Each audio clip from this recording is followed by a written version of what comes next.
back from lunch. I hope you found something good to eat. Welcome back to an exciting conversation with a few regulators and a platform to talk a little bit about the different kinds of legislations that have come into place, of course, here in Europe, from the DSA, Online Safety Act, as well as others. So I will leave it up to the moderator, Jean-Sébastien, to start off the conversation and enjoy. Hi, thank you very much. Hello, everyone. Very nice to see you all today for this roundtable. I'm going to very quickly introduce this great panel so that they have time to speak and enlighten you about the new regulation underway and basically the way to start complying already, and how the future of all this regulation will be. I just wanted to introduce you all the panelists first very quickly.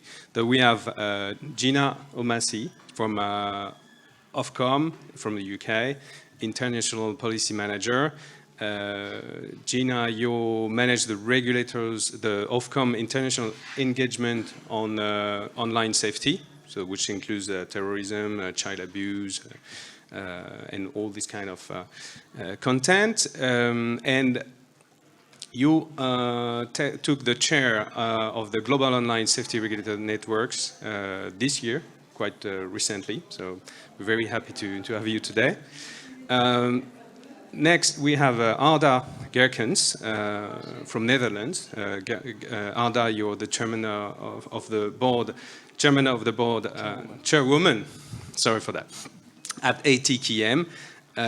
So the Dutch organization fighting against online inappropriate behavior, and especially since September 2023, you've been appointed as chairwoman of the newly established Online Terrorist and Child Pornographic Material Authority, and you'll tell us about this and the role of this authority. Next, here we have Benoît Loutrel from France. Benoît, you're a member of the College of the ARCOM. So the ARCOM is the future digital service coordinator in France. You'll tell us. Parliament is in meeting as we speak. Yeah. You'll tell us about what's happening. That, I feel you're pretty stressed because the French Parliament is currently discussing your role and your mandate.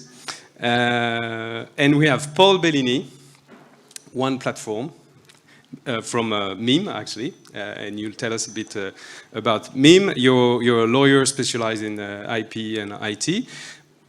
Especially, you're the chief legal officer at MIM, and among other things, you participated to the drafting at the AFNOR, which is the French ISO, of a best practice guide to prevent the risk and protect the minors on social networks. So, to start, I would briefly mention, but I guess most of the people here may be aware of this.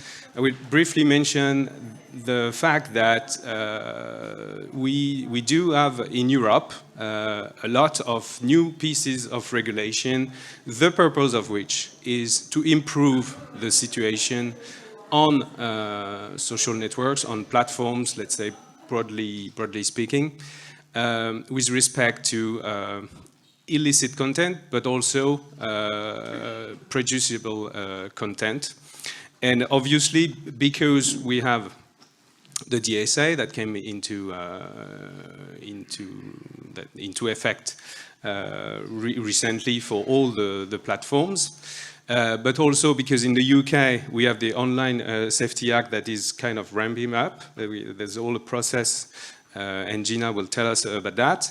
And just to mention it, because we're here in France, there's the SREN bill in France. The SREN bill, what it is, Benoît maybe will tell us a word about it, maybe not. It's kind of transposition of the DSA into French law with a lot of innovations as our French legislator like them, but just a way to stress the fact that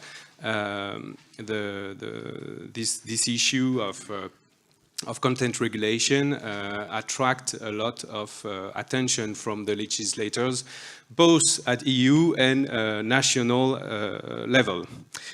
So I will stop there just to start really the discussion with Benoit. Benoit,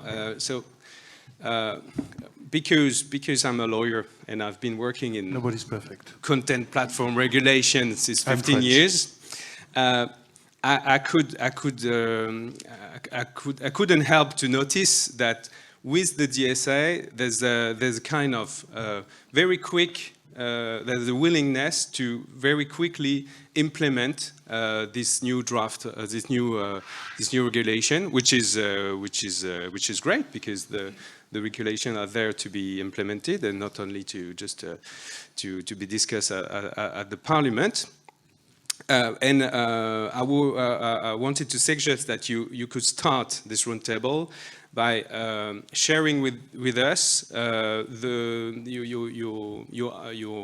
your views about how an authority like the ARCOM sees its role in the implementation of such a landmark regulation as an authority in a member state, okay, but also as a member of a wider team of regulators, including the other member states regulators, including the European Commission. So that's maybe one thing that would be great to hear from you, and to have also a more practical perspective. Also, maybe you'd like to share with us few examples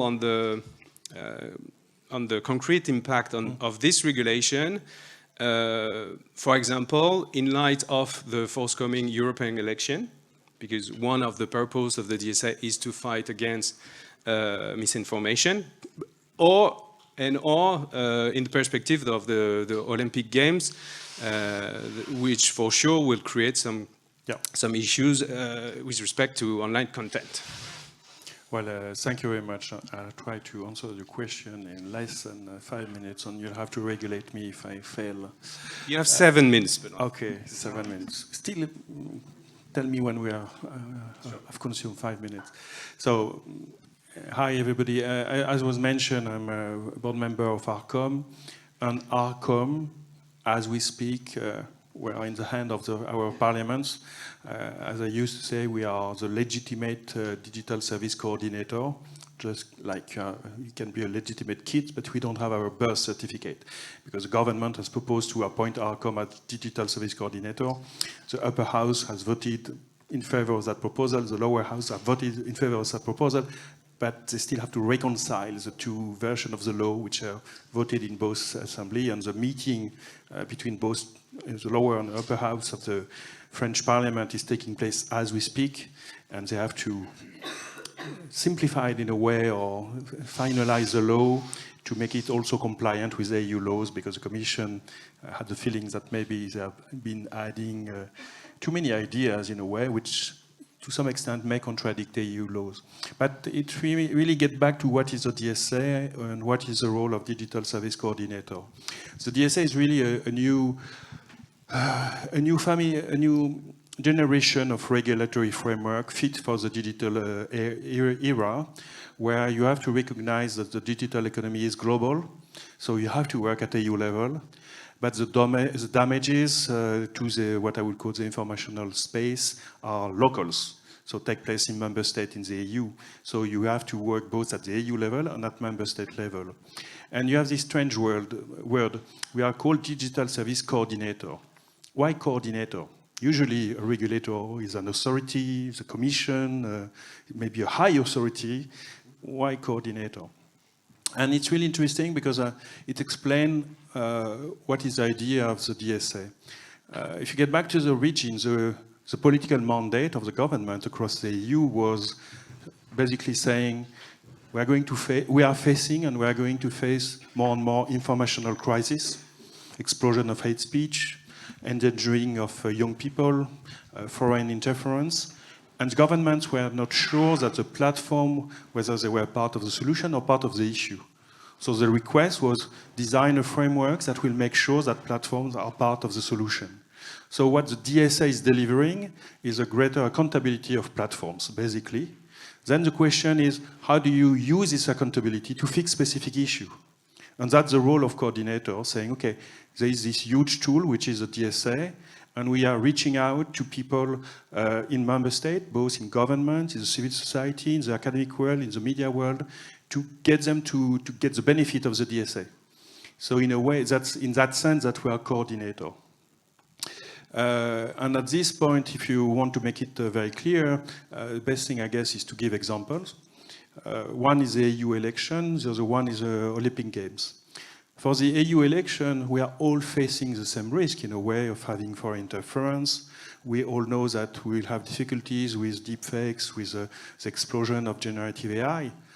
The EU Commission is working at that level and is, as we speak, in the process of approving a final recommendation to the biggest platforms, the VLOPs, telling them to put together the energy to face this new risk, which is the spreading of deepfake at a high scale during the EU election.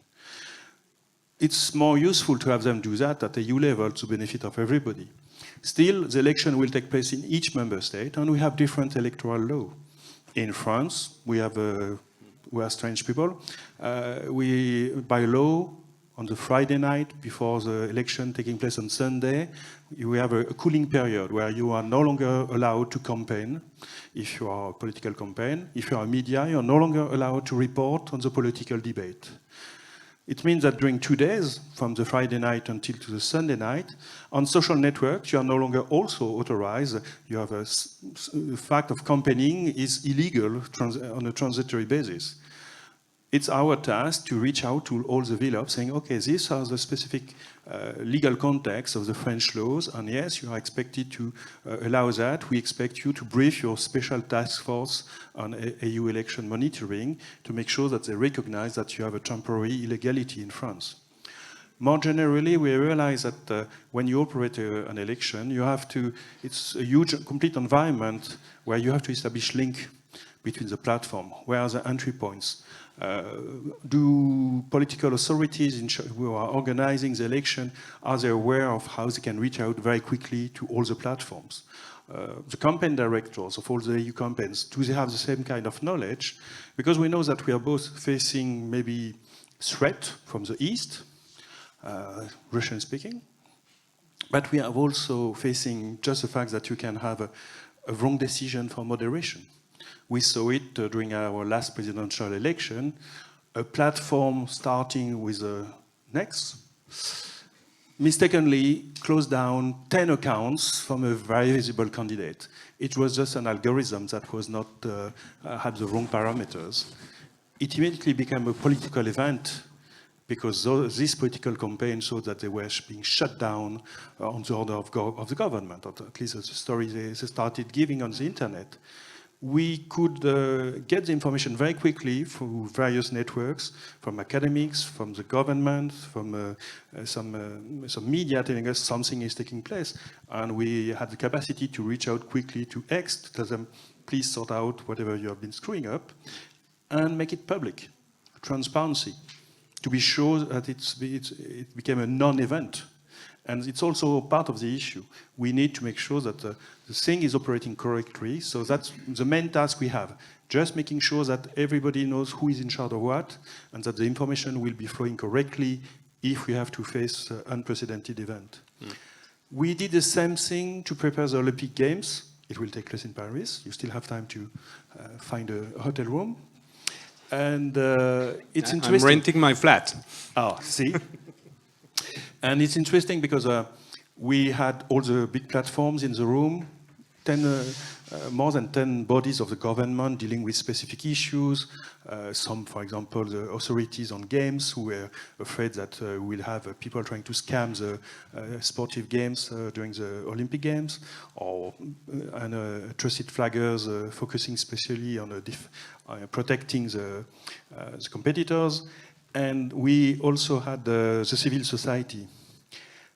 And we just organized a discussion saying who is in charge of what, how do we react? We coordinated the whole exercise.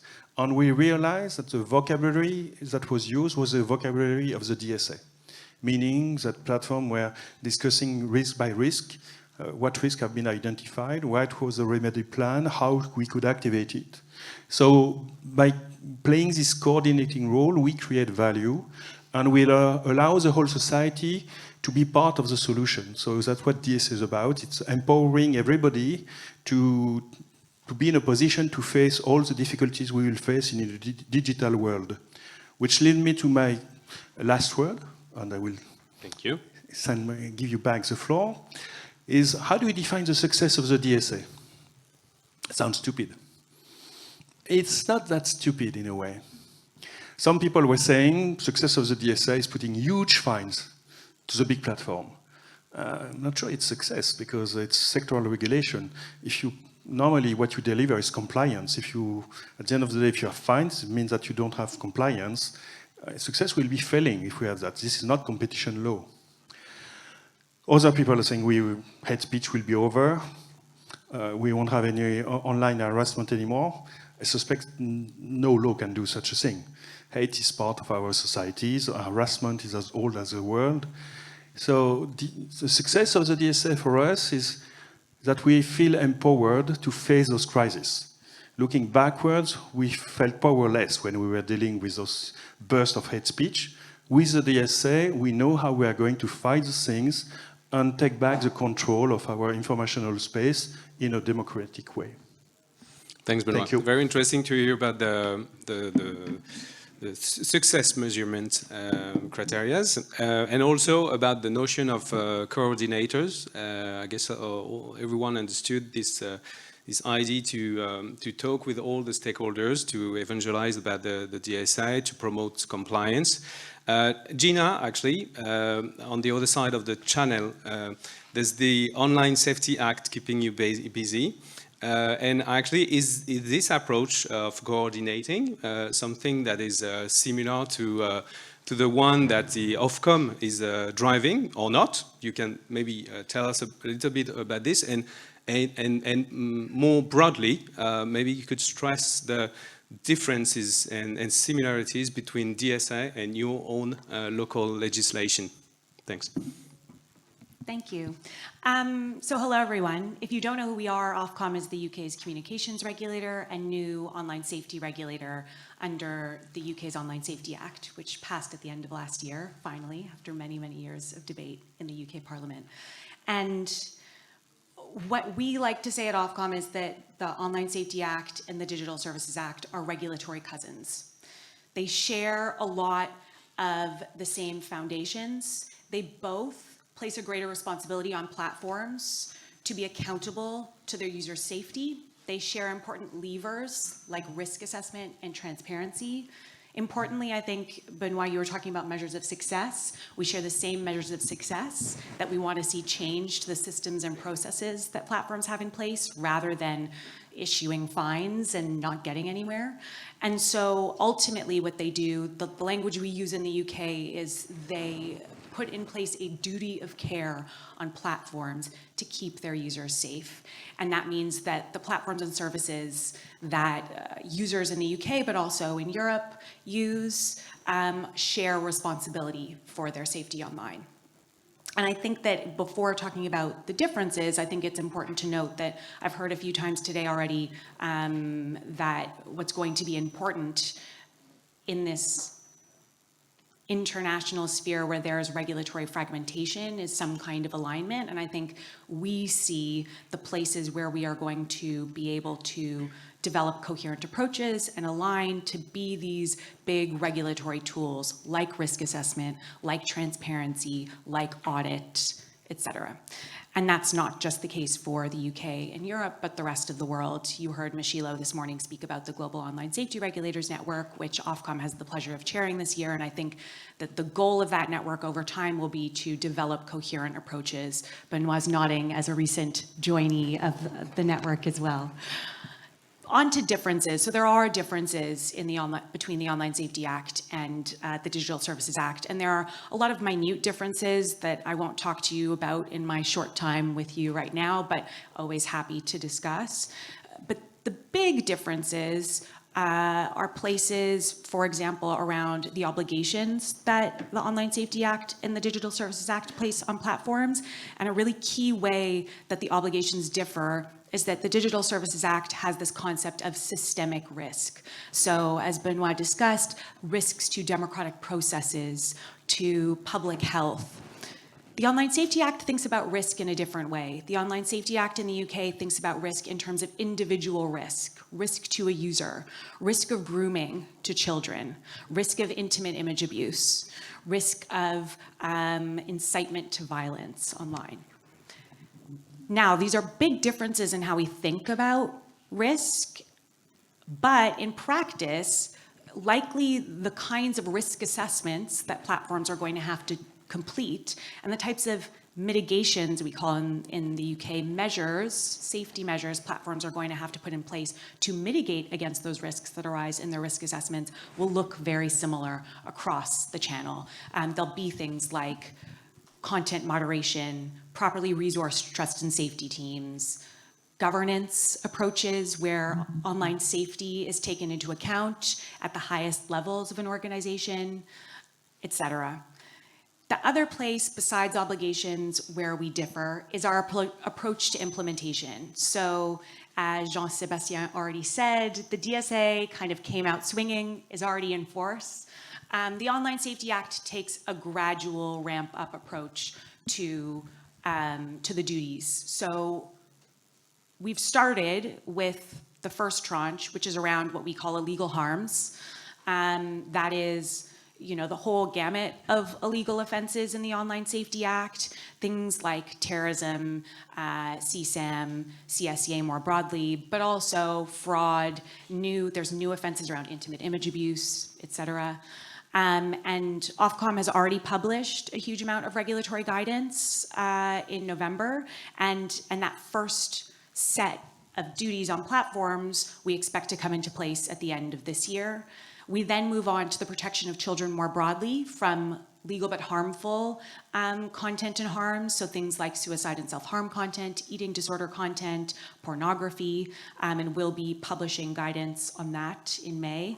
And then there's the final set of duties on the largest and riskiest services, which include transparency duties and additional duties around protecting freedom of expression, content of democratic importance, journalistic content, et cetera.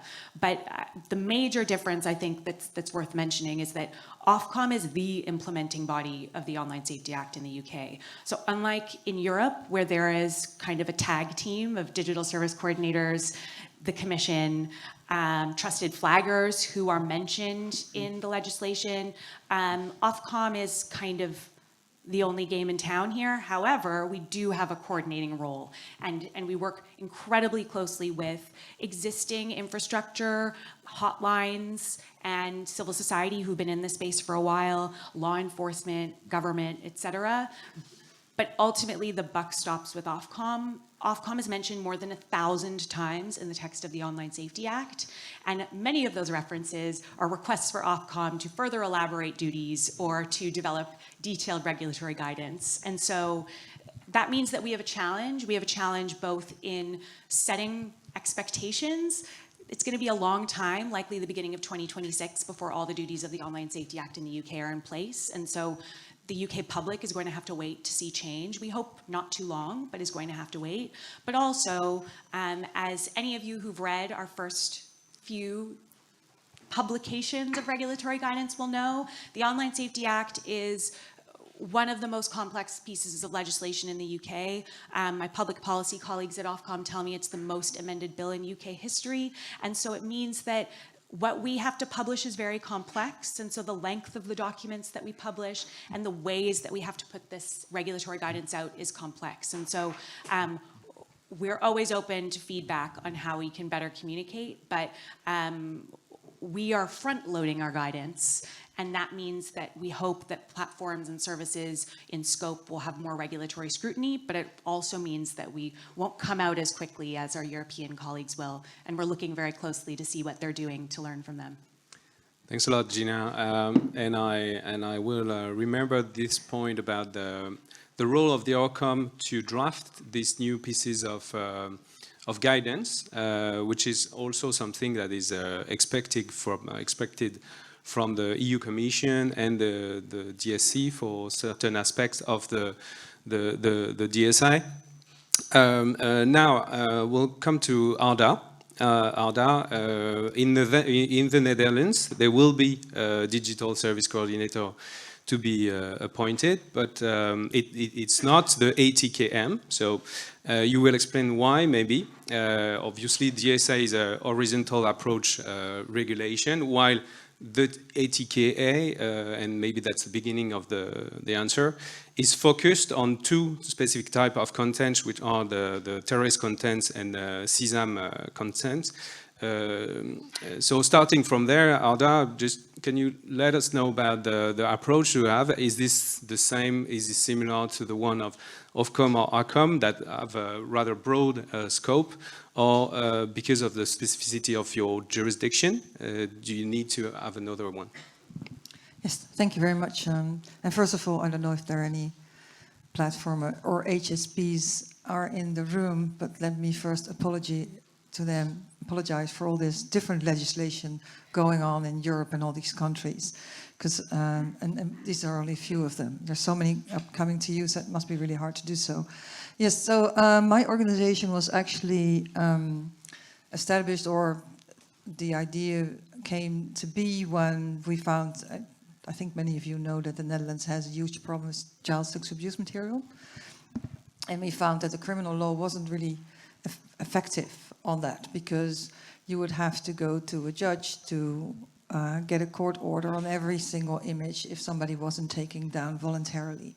And although the majority has been taking it down voluntarily, we also had a small group who was sending out a lot of images and did everything they could to evade this law, because once the judge came with a court order, they would take it down. But then many days or months, sometimes it already was online. So then one of our former ministers decided that wasn't the most efficient way to go. And if you would have administrative law with an organization, an authority saying, take that down, you would be much more effective. And the same point in time, we had the terrorist content online regulation coming from Europe. And so they decided that that's also, yeah, well, how do you want to approach that? You could, the majority of the coordinating authorities there are law enforcement in Europe, but the Netherlands has decided to put them together with the child sex abuse material in one administrative law body, because we are independent from our government. So we decide what is illegal content or not. And certainly if you talk about terrorist content, there's a lot to be debated there. So that's where we differ from the DSA, from one side. From the other side, we also differ in, and I was really happy to hear your approach of cooperation, because I do truly believe that that's the key. But we also see digital service coordinators, as well as the European Commission, who really wants to be the fierce and strong person saying, you're doing it wrong, I'm taking you to court. And so that's the other thing. I think we differ much in the DSA. So the DSA is putting down a framework, rules and regulations in how the game is being played. But basically they're not judging the game itself, right? It's the total of games they're judging, but not the game itself. So we determine eventually what material is illicit and what is not. Now, the goal of both acts, I think, is to have HSPs to step up and act against harmful and illegal and illicit content, right? But it doesn't really define what this content is. It leaves that over to the HSP. Now, you would think that at least if you talk about CSAM, we were talking that just a little bit earlier, well, that's quite clear cut, right? CSAM, you can look at it, you know it's child sex abuse material. But I used to work for a hotline, and we had really websites who would debate with us and say, no, we're for sure this girl is 18 years old, so no, we're not taking it down. You know, there's still a lot you can debate on if you want to be, if you want to be a bad actor. There's a lot of space. And certainly if you look at terrorist content, it's very hard to define what's illegal, what's not. And so you would have to have, I think, somebody who would speak about that. Now, let's just look at the case of what we had at X. You mentioned them. I can give you 2 examples where I think that's problematic for the DSA. First, one was for the elections in the Netherlands, where we had 2 parties united in the list. And then there was this message going around at X saying that if you wanted to vote for this party, because they were uniting one list, you had to make 2 boxes red instead of 1, which is of course not true and would make your vote useless. So it was reported to X, and 24 hours after report by person, 24 hours after the report, they said, well, it's not against our terms and conditions, so we're not taking it down. That's 24 hours after the elections anyway. So it's not, you need sometimes to be able to intervene swiftly. Another, where I think it's even more problematic is when after the horrible events of the 7th of October, there's a lot of material online, and of course this is what the European Commission acted upon. But you know, in the morning you would see videos or things that in the late afternoon were debunked and said, no, this is not true, this is old material. So it's even for me as a viewer specializing in this kind of material, very hard to see at a glance if this is illegal material or not, if it's fake news or not. It really needs somebody to be able to specialize in that. So I think it's going to be hard to reach the goals that we want to with just the DSA. I've also been listening to some interesting speeches today, and I see that certainly some of the, I think many of the HSPs have some very great knowledge, for instance, on terrorist content, deciding what material should be online or offline. And I think it demonstrates that these efforts are, I mean, they're really impressive and they have a lot of knowledge. But in the end, it's, I think, weird that we leave this decision over to HSPs, and certainly in a democratic society. So I think now we start with these 2 subjects. I don't think that will be the end. I think there will be a need for more subjects to have a coordinator saying, or an authority saying, listen, the rules of the game, these are the rules of the game, but this is foul play, you take that down, it's a red card. Thank you. Thank you. So interesting to note but it's closely related to the kind of content that your authority is dealing with.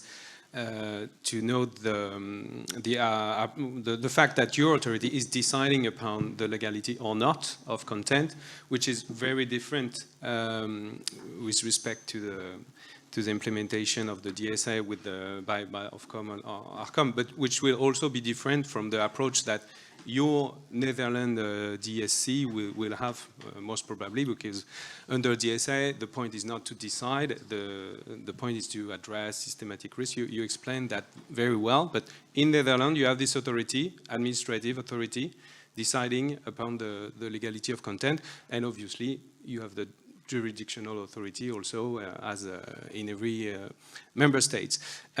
Now, last but not the least, we have Paul Bellini. So Paul from MIM. You're heading the legal department there. So I guess you're pretty much involved in the compliance with all these regulations. So would be great to hear you about how you address this diversity of regulation. Also because I understand you're mostly active today in France, but also you may address other markets, which will mean complying with other regulations. So please tell us about your experience with this. Thank you, Jean-Sébastien. Hi, everyone. First, as a witness, I think it's important to explain who we are and why we are legitimate to speak today on this topic. So first, actually, MIME is the first French and European platform for content creators. We have more than 400,000 content creators that are certified, and more than 15 million users registered on the platform. So, as you may see on this slide, we have been mainly focusing on French market for now, and we are actually currently exploring new territories, such as UK, US, and all the countries of LATAM area. So when we launch the platform in a new territory, we study first the local regulations and see what improvements should be made in order to be compliant. For example, for the UK, we studied the OSA, whereas we were actually implementing the DSA in France. So what was really interesting is that the two regulations don't have the same approach, as we said. Where the OSA focuses on the processes the company put in place, the DSA focuses on the content themselves. And moreover, the DSA doesn't deal with harmful content, but just with illegal contents. And you were, I think, doing a reference to child protection. And the child users protection is a great example to illustrate our approach. For the record, the OSA clearly states all services, meaning the platforms, must conduct a child safety risk assessment first. Secondly, have in place measures like age verification systems to prevent children from accessing harmful contents. Whereas the DSA, on the second hand, only states that ads cannot target children, and that the provider, meaning the platform, shall put in place appropriate and proportional measures to ensure a high level of security. When you add this on the fact that in the core of the OSA there is this duty of care, which is really rather different and opposite to the DSA approach, saying you don't have any general duty to put in place a proactive moderation. So facing the differences between the two texts, the two regulations, we chose to implement both texts and go actually beyond. And to do so, we first we decided that there wouldn't be any ads on MIME. It's not a free platform. If you want to subscribe to a specific content creator, you have to subscribe first. So we don't need any ads. The second measure was to forbid the access to any platform, to any minors. So basically, we don't want any minors on the platform. That's quite radical. That's a choice. But as we don't have any ads, we don't think minors have their place on our platform, because actually a small part of our contents are maybe or might be pornographic. And the third measure was to certify each creator through a strong KYC procedure, during which the creator has to provide an ID and a selfie with the ID in his hand.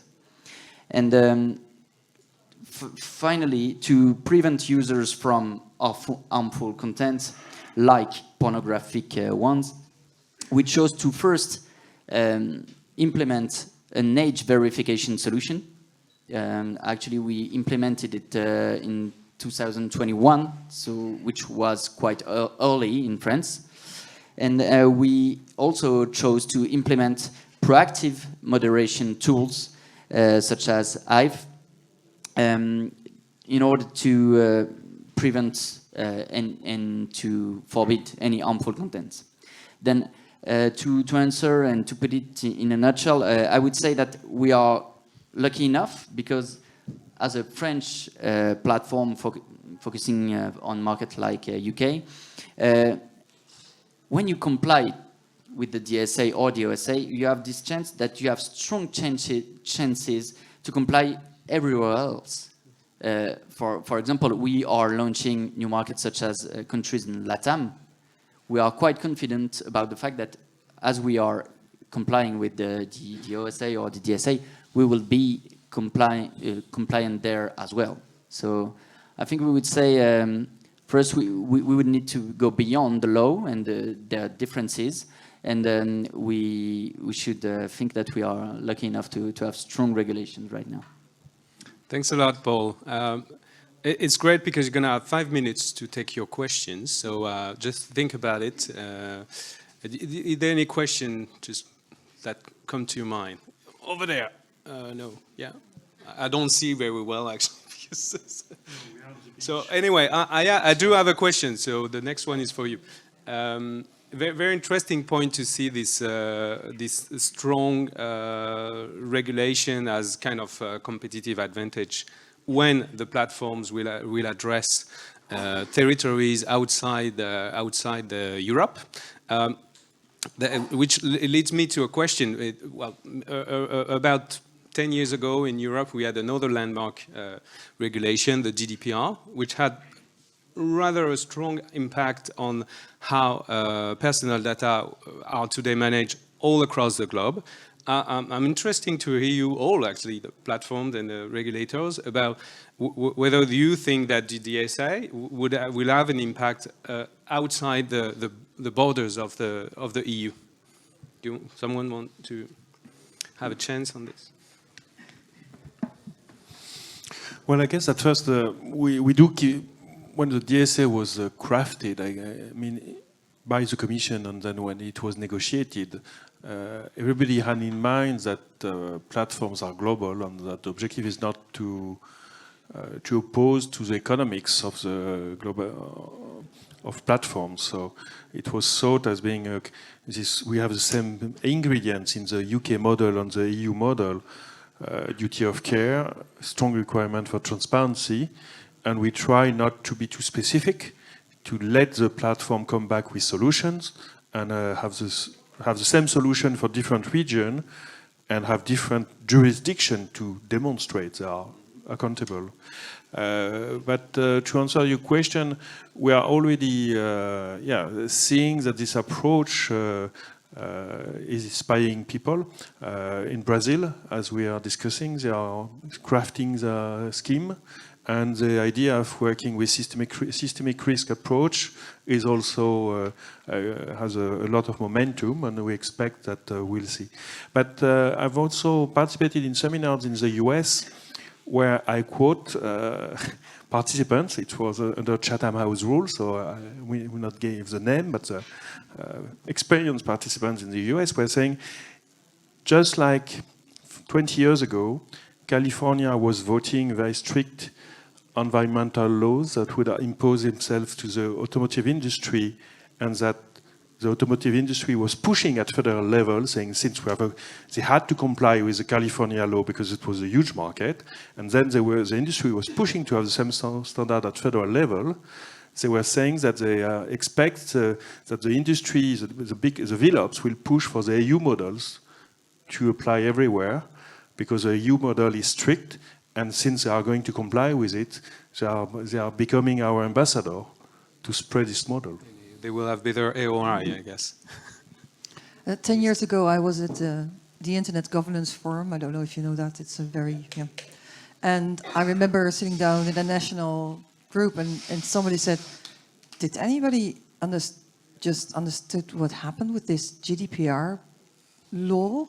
What's going on? And they were, I mean, these were American companies. They were completely not ready. They were completely surprised. They felt like they were talking about everything about what was important. This time it's different, I think.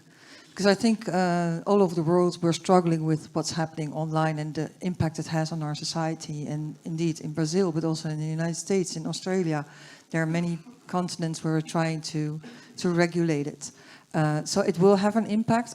What I truly believe now is that we're in a pioneering phase. We're trying to find the right way to get the balance on freedom of speech, being free online, being happy online, and not let it go to the wrong balance, what happened now.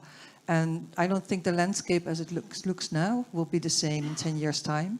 So it would be nice to come back and ask that question again then. We'll come back.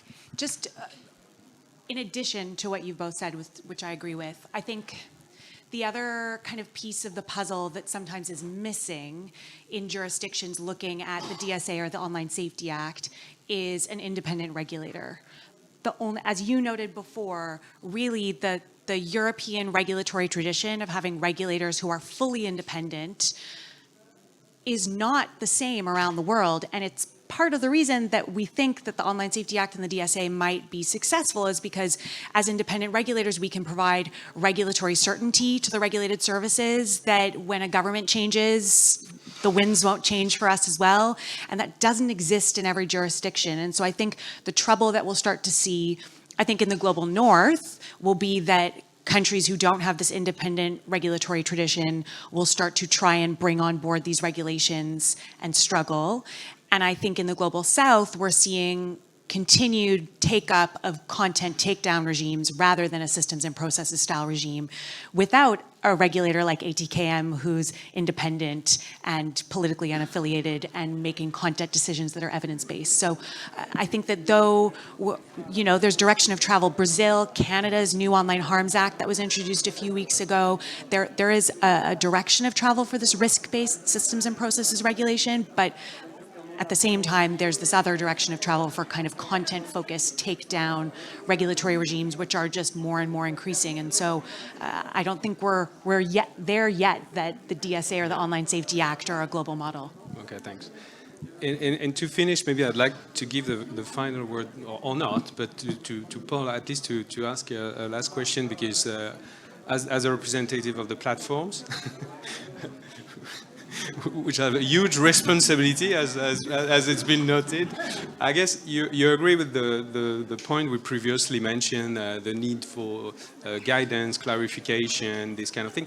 Is it something that is part of your discussion of dialogue with the authorities? How much is it? How much important is it for a platform like yours to get this clarification? And maybe is there some kind of shopping list you'd like to share with us today? That's an interesting question. Actually, it's been 2 years that I am Chief Legal Officer at MIM, and I think I met the ARCOM 4 times, every 6 months. So every 6 months we have this dialogue with the government, with the ARCOM, and we actually discuss about, for example, in the SREN bill that you were mentioning, we spoke with them, with both, about the report ARCOM should publish and what the French CNIL should have to say. So yeah, we actually asked them, what are your expectations? Right now we are doing this and this. What are your interpretation of the text and what are your expectations? And that's something really interesting to have, just like you said, this dialogue. When we met the ARCOM, it's not to make the promotion of the ARCOM, but the first thing they say, it was, first, know something that we are not in your business. So first, tell us about your business. And then maybe we'll have the same approach and we'll be able to advise you. But the first thing was that we felt not like bad students that were about to be punished, but more like French actors that we are proud of and that we want to help, honestly. Great conclusion.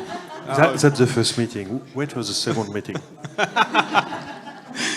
Well, that sounds like a good conclusion. Thanks a lot to all of you, and thanks to the audience. If you have questions, we're still there. You can come to us. Thank you. Bye.